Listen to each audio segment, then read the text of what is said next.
Hello everyone. So this is part 6 of chapter 2 time value of money in finance CFA level 1 quant. तो part 5 में हमने देखा था कि फॉरवर्ड इंटरेस्ट रेट क्या होता है और वो कैश फ्लो एडिटिविटी उसमें कैसे एप्लीकेबल होता है. ठीक है, अभी इसका कैश फ्लो एडिटिविटी का नेक्स्ट एप्लीकेशन देखेंगे हम, जो है फॉरवर्ड करेंसी एक्सचेंज रेट. ठीक है, सो जो आप समझो कैश फ्लो एडिटिविटी क्या था कि कोई भी सेम टाइम ऑफ पीरियड पे जो भी कैश फ्लोज होंगे आप उनको इक्वेट कर सकते हो, और अगर आप उनको इक्वेट कर सकते हो तो आप उनको फिर सब्ट्रैक्ट और ऐड भी कर सकते हो. ठीक है, सेम टाइम पे होने चाहिए. सो अब हम इसका एप्लीकेबिलिटी देखते हैं कैश फ्लो का in forward currency exchange rates. तो करेंसी एक्सचेंज रेट क्या होता है, हम सबको पता है कि जैसे अपना INR है. ठीक है, और जैसे अपना INR है तो लगभग अभी 85 INR है, तो वो उतना $1 चल रहा है. यानी अगर मुझे $1 परचेज़ करना है तो मुझे लगभग 85 to 86 INR देने पड़ेंगे आज की तारीख में. ठीक है, तो इसको क्या बोलेंगे हम, एक्सचेंज रेट बोलेंगे. तो ऐसे सारी करेंसीज़ के अपने अपने एक्सचेंज रेट होते हैं एक दूसरे के साथ. ठीक है, अभी ये तो क्या हो गया, ये स्पॉट एक्सचेंज रेट हो गया. ये जो मैंने आपको रेट बोला ये स्पॉट एक्सचेंज रेट हो गया. अभी जैसे इंटरेस्ट में हमने क्या देखा था कि एक स्पॉट इंटरेस्ट रेट होता है और एक फॉरवर्ड इंटरेस्ट रेट होता है. तो इसमें भी एक स्पॉट रेट होता है और एक फॉरवर्ड रेट होता है, फॉरवर्ड एक्सचेंज रेट. ये इस रेट का क्या मतलब है कि ये तो आज के दिन 85 का रेट है. ठीक है, अगर मुझे आज के दिन डॉलर ख़रीदना है तो मुझे आज के दिन 85 रुपीज़ देने पड़ेंगे $1 के लिए. बट सपोज़ मुझे 2 महीने बाद $1 ख़रीदना है तो उसमें मुझे तो उसके लिए मुझे कितने रुपए देने पड़ेंगे, वो होता है फॉरवर्ड एक्सचेंज रेट. ठीक है, सपोज़ मुझे 2 महीने बाद $1 ख़रीदना है और उसके लिए बैंक ने बोला, जो ऑथराइज डीलर बैंक है उसने बोला कि आप अभी से आज के दिन पे आप 2 महीने बाद वाला रेट फिक्स कर सकते हो, उसको क्या बोलते हैं, फॉरवर्ड रेट. ठीक है, तो आप अभी से फिक्स कर दो कि 2 महीने बाद आपको कौन से रेट पे आप डील करोगे. उसके बाद इररिस्पेक्टिव कि उस दिन 2 महीने बाद, सपोज़ कोई 2 महीने बाद जो एक्चुअल रेट होगा उससे फिर आपको कोई लेना देना नहीं है. ठीक है, 2 महीने बाद जो स्पॉट रेट होगा उससे कोई लेना देना नहीं है अगर आपने फॉरवर्ड रेट पे अग्री कर लिया. तो वही होता है कि फॉरवर्ड आज के टाइम पे आप जो फ्यूचर टाइम का एक्सचेंज रेट अग्री कर रहे हो उसको बोलते हैं फॉरवर्ड एक्सचेंज रेट. ठीक है, तो ये सब फॉरवर्ड एक्सचेंज रेट कैलकुलेट कैसे होते हैं, तो सेम इसमें भी कैश फ्लो एडिटिविटी प्रिंसिपल ही यूज़ होता है. अभी कैसे, तो सपोज़ जैसे अभी ले लेते हैं एग्जांपल जो ये श्वेजर में बताया. सो सपोज़ ओरिजिनली मेरे पास अभी कुछ नहीं है. ठीक है, तो मैं क्या करती हूँ कि किसी से INR बोरो करती हूँ. कोई मैं बैंक में गई, उसमें मैंने बैंक में से मैंने थोड़े से रुपीज़ बोरो कर लिए, INR बोरो कर लिए, और रेट ऑफ इंटरेस्ट क्या चल रहा है अपनी कंट्री INR वाली कंट्री में 2% चल रहा है. तो मुझे वो जो मेरी बोरोइंग्स है उस पर कितना पे करना है, 2% पे करना है. ठीक है, फिर मैंने वो रुपए लेके उसको डॉलर में कन्वर्ट करा दिया. फाइन. ठीक है, वो US डॉलर्स को फिर मैं ये वाले रेट पे इन्वेस्ट कर दूंगी. ठीक है, क्योंकि वहाँ पे तो ये वाला रेट ऑफ इंटरेस्ट चल रहा है, ये करेंसी पे 3% रेट ऑफ इंटरेस्ट चल रहा है. कन्वर्ट करा के मैंने इधर इन्वेस्ट कर दिया, मैंने इतना कमा लिया. तो मेरे पास सपोज़ मेरे पास कन्वर्ट करा के $100 आए थे. ठीक है, तो $100 मैंने 1 साल के लिए इन्वेस्ट कर दिए 3% पे. तो मुझे 1 साल बाद कितना मिल जाएगा, $103 हो गया मेरे हाथ में.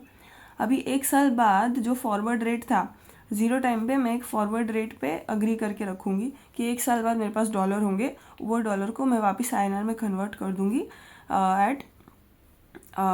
At this forward rate. ठीक है, तो 1 साल बाद मेरे पास जो डॉलर है $103, उसको मैं वो फॉरवर्ड एक्सचेंज रेट पे कन्वर्ट करके INR ले लूँगी. ठीक है, तो सपोज़ जो मैं INR पे सपोज़ मैंने बोरो किए थे 150 INR.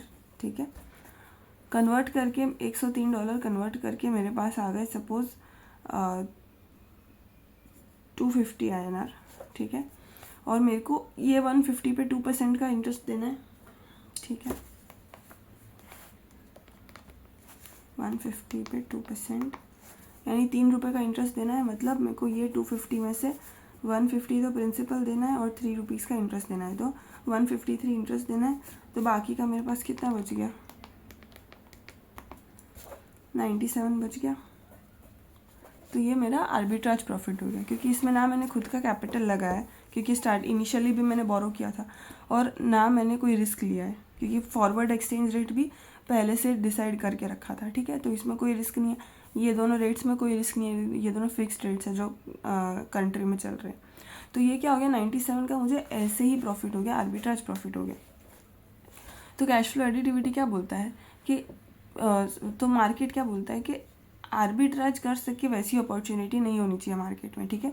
तो प्राइजेस एंड रेट्स इस तरीके से अलाइन हो जाते हैं मार्केट में, अपने आप मार्केट ही अलाइन कर देता है खुद ही, ताकि आप कोई भी आर्बिट्राज ना कर सके। तो उसको क्या बोलते हैं, नो आर्बिट्राज प्रिंसिपल, ठीक है। अब इसमें तो आर्बिट्राज हो रहा है, तो इस चीज़ को कैसे रोकेंगे।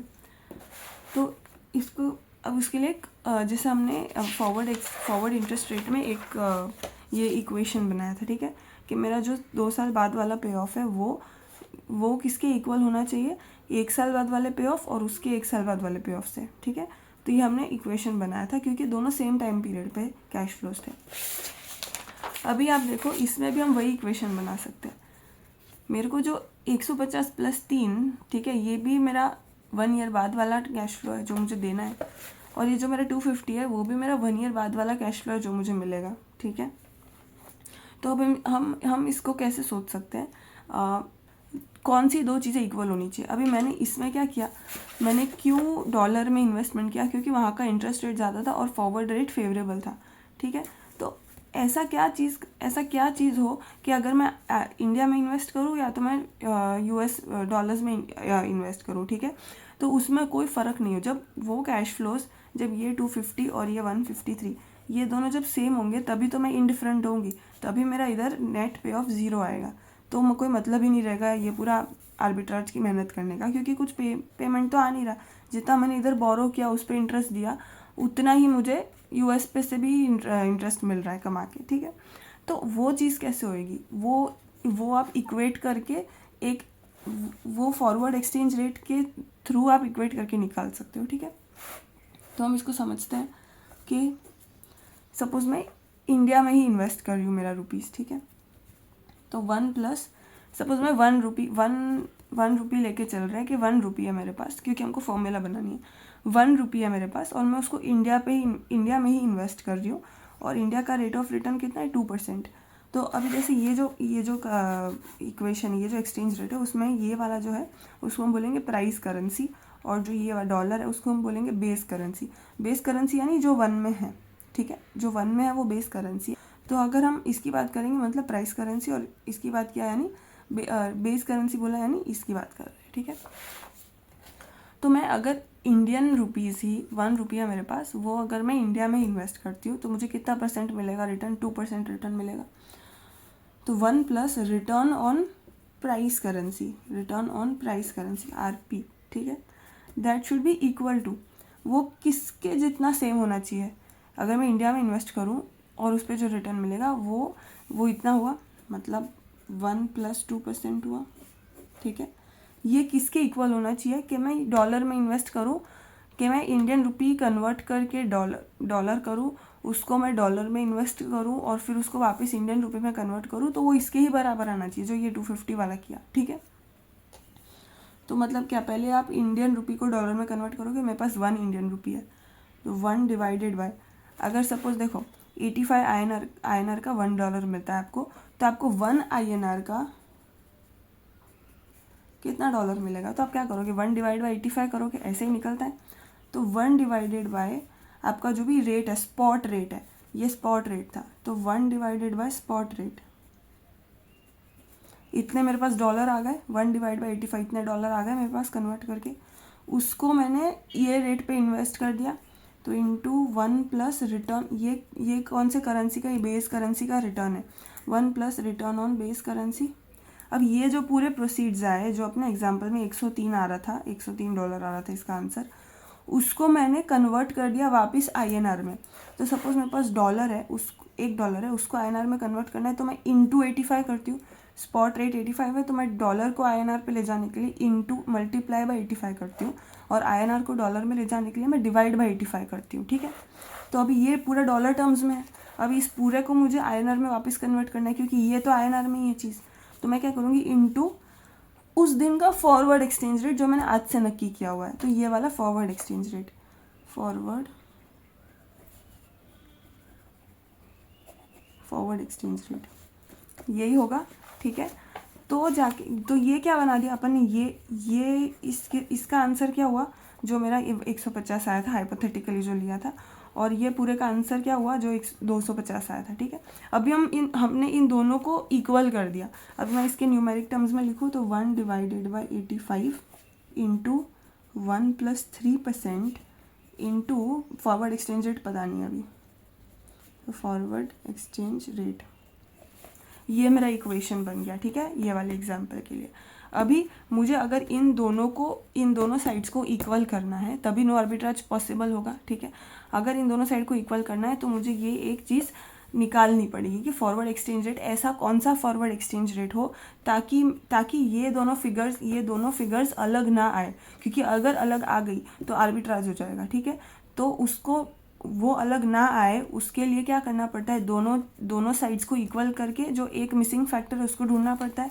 फॉरवर्ड इंटरेस्ट रेट में हमने एग्जैक्टली वही किया था, ये दोनों साइड्स इक्वल हो उसके लिए दोनों को इक्वल किया, और फिर एक मिसिंग फैक्टर था जो फॉरवर्ड इंटरेस्ट रेट। तो ऐसा कौन सा इंटरेस्ट रेट हो जिसके वजह से ये दोनों इक्वल हो जाए। ठीक है, तो वो हमने निकाला था।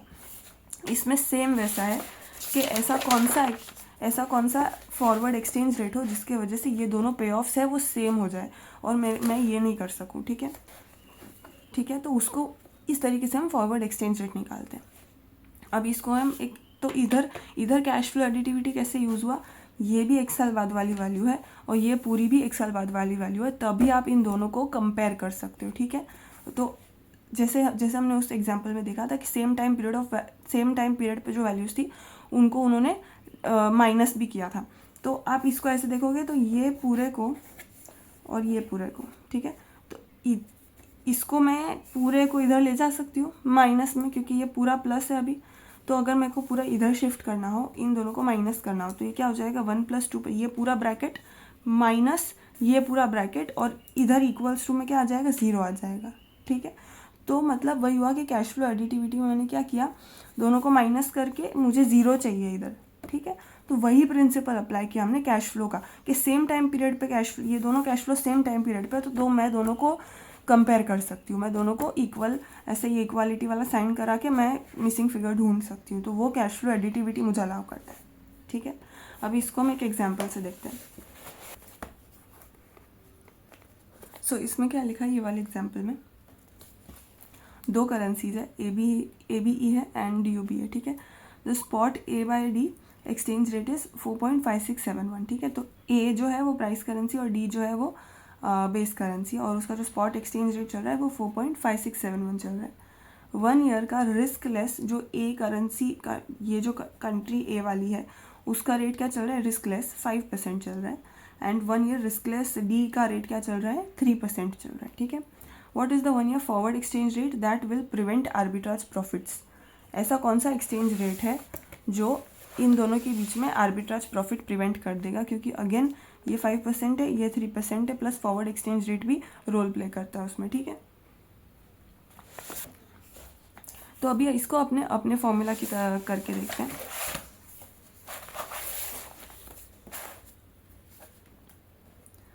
तो अभी 4.5671 A इक्वल्स टू 1 D है, ये करेंसी है। ठीक है, ये एक्सचेंज रेट हो रखा है, ये जो ये स्पॉट है, ये स्पॉट रेट है। अभी मैं क्या करूँगी कि 1+ मेरे पास एक AED है, 1+ ये वाले कंट्री में कितना रिटर्न चल रहा है, 5% रिटर्न चल रहा है, 1 + 5% इक्वल्स टू 1A को मैं मेरे को D में कन्वर्ट करना है, तो मैं किससे डिवाइड करूँगी, 4.5671 इतने मेरे पास DUB आ गए करेंसी में। इसको मैं किस पे इन्वेस्ट कर दूँगी, DUB वाली कंट्री में कितना रिस्क फ्री रेट चल रहा है, 1 + 3% चल रहा है। अब इस पूरे को मैं वापस AED में कन्वर्ट कर दूँगी, वापस मैं ABE में कन्वर्ट कर दूँगी, ऐसे कौन से फॉरवर्ड रेट से। ठीक है, फॉरवर्ड एक्सचेंज रेट। अब मुझे ये वाला फॉरवर्ड एक्सचेंज रेट निकालना है, तो निकल जाएगा आराम से।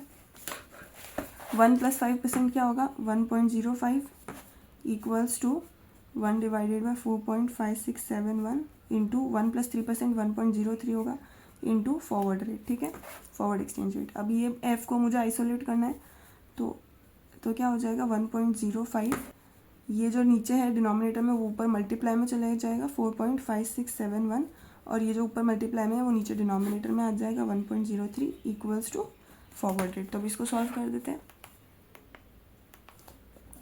1.05 इंटू 4.5671 डिवाइडेड बाय 1.03, तो मेरा फॉरवर्ड रेट कितना आया 4.65578। मतलब एक साल बाद जो अभी स्पॉट रेट कितना चल रहा है 4.5671, और एक साल बाद मेरा फॉरवर्ड एक्सचेंज रेट क्या होना चाहिए 4.655782। अगर ये फॉरवर्ड एक्सचेंज रेट हुआ तभी जाके मेरा नो आर्बिट्राज फुलफिल होगा, तभी जाके इनडिफरेंट हो जाएगा कि मैं ये ABE वाली कंट्री में इन्वेस्ट करूँ या तो DUB वाले कंट्री के करेंसी में इन्वेस्ट करूँ, इररिस्पेक्टिव हो जाएगा, अभी इनडिफरेंट हो जाएगा। इनका आंसर क्या आया, एग्जैक्टली वही है 4.6558, ठीक है। तो इससे क्या डिनोट हो रहा है, इससे ये डिनोट हो रहा है कि गिवन कि आपका अभी गिवन सिचुएशन क्या है कि ABE में 5% है और DUB में 3% रेट ऑफ इंटरेस्ट मिल रहा है, तो और जो एक्सचेंज रेट है वो अभी 4.6558 हो रखा है सपोज, जो आइडियल है।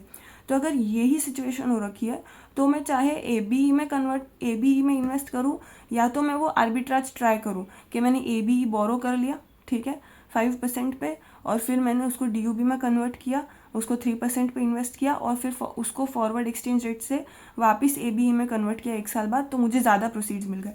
वो जो मैं पूरी प्रोसेस क्या ट्राई कर रही हूँ वो इसमें मुझे 0 पे ऑफ देगा, क्योंकि इसमें क्या हो जाएगा, ये दोनों साइड्स जो है वो इक्वल है, मतलब जो 150 और 250 है वो दोनों सेम वैल्यू है। तो मुझे ये पूरी मेहनत करके कन्वर्ट करके फिर उसको इन्वेस्ट करके फिर उसको वापस फॉरवर्ड एक्सचेंज रेट करके मेरे को पे ऑफ जो मिलने वाला है वो सेम मिलने वाला है अगर मैं मेरी ही करेंसी मेरी ही कंट्री में इन्वेस्ट कर देती तो, ठीक है। तो वो आर्बिट्राज नहीं हो सकता, वो आर्बिट्राज हो नहीं सकता। अभी सपोज ऐसा है कि जो फॉरवर्ड एक्सचेंज रेट है ना वो कुछ और आता है, ठीक है। अभी क्योंकि ये फॉरवर्ड रेट है तब जाके आपका नो आर्बिट्राज हो रहा है। अज्यूम करो कि ये चीज़ नहीं होती, तो ये फॉरवर्ड रेट ये नहीं होता, सपोज होता कि 5 रुपये का फॉरवर्ड रेट है एक साल बाद, तो क्या चीज़ होती, तो क्या सिनेरियो होता वो हम देख लेते हैं। मुझे इधर से कितने प्रोसीड्स मिलते 1.05, ठीक है, क्योंकि मैंने 5% पे इन्वेस्ट किया होता, और मुझे इधर से कितने प्रोसीड्स मिलते हैं, तो 1 डिवाइडेड बाय 4.5671 इतना मैंने DUB में कन्वर्ट किया इंटू 1.03, ठीक है। तो मुझे इतने DUB मिल जाएंगे।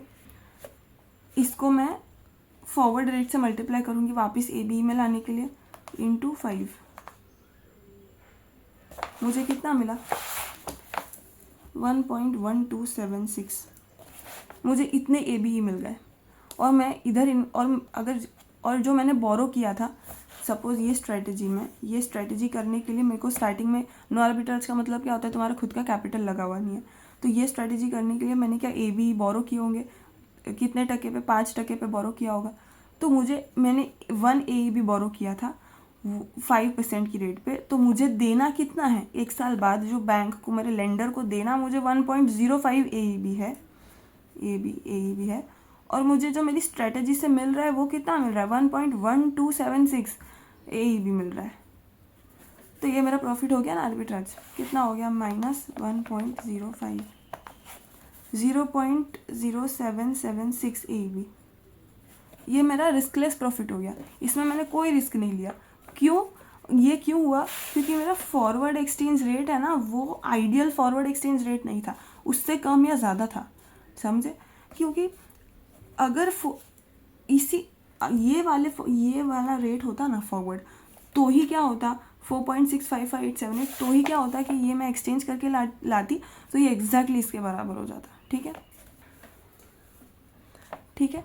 तो इसीलिए इसका इतना इम्पोर्टेंस है, क्योंकि अगर इसके अलावा का कोई भी रेट हुआ फॉरवर्ड का तो क्या होगा, आर्बिट्राज पॉसिबल हो जाएगा, जैसे इसमें पॉसिबल हो गया।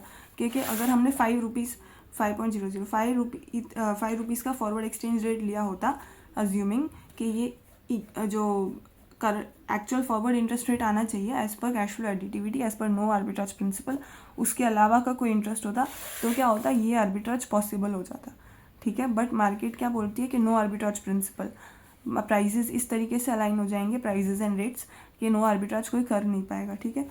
तो वो चीज़ करने के लिए फॉरवर्ड एक्सचेंज रेट कितना होना चाहिए, इतना होना चाहिए 4.6558, ठीक है। तो हमने ये चीज़ कैसे निकाली, दोनों चीज़ को इक्वल करके, ये भी 1 साल बाद वाला पे ऑफ था, ये भी 1 साल बाद वाला पे ऑफ था, उन दोनों को इक्वल किया और हमने फॉरवर्ड एक्सचेंज रेट निकाला और उसका फॉर्मूला यही है, ठीक है।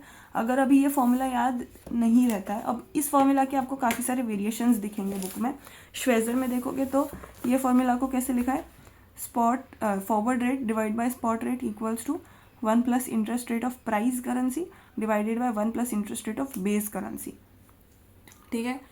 ये इन्होंने ये फॉर्मूला यूज़ करी, ये फॉर्मूला कुछ अलग नहीं है, सिर्फ जो ये फॉर्मूला थी अपनी ये वाली, इसको ही ऊपर नीचे किया है और कुछ नहीं किया है। सपोज ये फॉर्मूला में मैं क्या करूँ, ये फॉर्मूला में क्या है कि 1 प्लस RP, ये दोनों जो इंटरेस्ट रेट्स है उनको मैं एक साथ ले आऊँ, तो अगर ये मल्टीप्लाई में इसको मेरे को इधर लाना हो तो डिवाइड में जाएगा, तो क्या हो जाएगा 1 plus return on price currency divided by 1 plus return on base currency. इधर क्या बचा, फॉरवर्ड एक्सचेंज रेट ऊपर है न्यूमरेटर में और स्पॉट नीचे है, मल्टीप्लाई है तो सेम ही हुआ, equals to forward exchange rate divided by spot, यही बचा, यही फॉर्मूला थी श्वेजर में, ये forward by spot equals to 1 plus interest rate of price currency divide by 1 plus interest rate of base currency, यही वही फॉर्मूला है, उसी फॉर्मूला के सब वेरिएशन है। बट अगर ये जो मेरे को जो फॉर्मूला याद रहती है वो मुझे लॉजिक से याद रहती है। अब ये फॉर्मूला में क्या फ़ायदा होता है कि मुझे इसका आर्बिट्राज वाला लॉजिक भी याद रह जाता है साथ में, कि मैं किस तरीके से आर्बिट्राज कर सकती हूँ, इसलिए मेरे को फॉर्मूला लर्न करने की कभी ज़रूरत नहीं पड़ती है। तो मुझे ये वाली ज़्यादा सेट होती है कि मेरे पास वन करेंसी, प्राइस करेंसी का 1 यूनिट था, उसको मैंने कन्वर्ट किया बेस करेंसी में। तो कन्वर्ट कैसे करूँगी, डिवाइड बाय स्पॉट रेट करके, उसको मैं इन्वेस्ट कर दूँगी, जो अभी ये पूरा क्या हो गया, बेस करेंसी में आ गया, यानी DUB में बेस करेंसी में आ गया। बेस करेंसी को मैं बेस करेंसी के रेट ऑफ इंटरेस्ट से मल्टीप्लाई करूँगी, ठीक है, इन्वेस्ट करूँगी, तो मेरे पास इतने प्रोसीड्स आ गए बेस करेंसी के। अभी वो बेस करेंसी को वापस मुझे प्राइस करेंसी में कन्वर्ट करना है, तो मैं इनटू फॉरवर्ड रेट करूँगी, ठीक है। तो ये पूरी चीज़ किसके इक्वल होनी चाहिए कि अगर मैंने सिर्फ प्राइस करेंसी वाली कंट्री में इन्वेस्ट किया होता तो कितना रिटर्न होता, वन यूनिट ही है मेरे पास, तो 1 plus rate of return on price currency, तो इन दोनों को इक्वल करना है। आपको ये याद रहती हो तो आप ये भी कर सकते हो, दोनों सेम ही है, ठीक है। तो ये था कॉन्सेप्ट फॉरवर्ड एक्सचेंज रेट का, कि दो करेंसीज जो है उसके फॉरवर्ड रेट्स, उसका जो फॉरवर्ड रेट है वो डिपेंड करता है उन दोनों की इंटरेस्ट रेट्स पे, और फॉरवर्ड रेट भी इस तरीके का होना चाहिए कि दोनों का इंटरेस्ट रेट रिफ्लेक्ट करे। अगर ये मैंने 5% ये वाले रेट के अलावा कोई भी रेट ले लिया होता तो मेरा आर्बिट्राज की पॉसिबिलिटी अराइज हो गई होती, जो मार्केट अलाउ नहीं करता है क्योंकि नो आर्बिट्राज प्रिंसिपल है, ठीक है। तो फॉरवर्ड रेट्स इस तरीके के होने चाहिए जो दोनों के इंटरेस्ट रेट्स को ध्यान में रख के इस तरीके का एक रेट निकाले जिससे दोनों पे ऑफ्स है वो इक्वल हो जाए और इनडिफरेंट हो जाए इन्वेस्टर कि मैं इसमें इन्वेस्ट करूँ या इसमें इन्वेस्ट करूँ, ठीक है। उसको बोलते हैं forward exchange rate. Thank you.